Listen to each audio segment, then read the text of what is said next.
మెదడులో సూక్ష్మ రక్తనాళాల్లో ఏదైనా రక్తపు గడ్డ అడ్డుపడి రక్త ప్రవాహానికి అంతరాయం కలిగిస్తే బ్రెయిన్ స్ట్రోక్, పక్షవాతం వస్తుంది.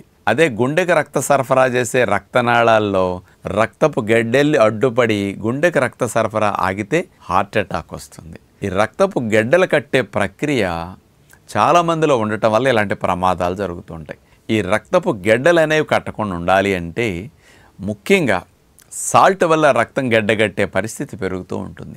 నేను తక్కువే తింటున్నానని పక్కవారితో పోల్చి మీరు అనుకుంటారు, కానీ మనం బయట నుంచి వేసుకునే సాల్ట్ అంతా టేస్ట్ కోసమే.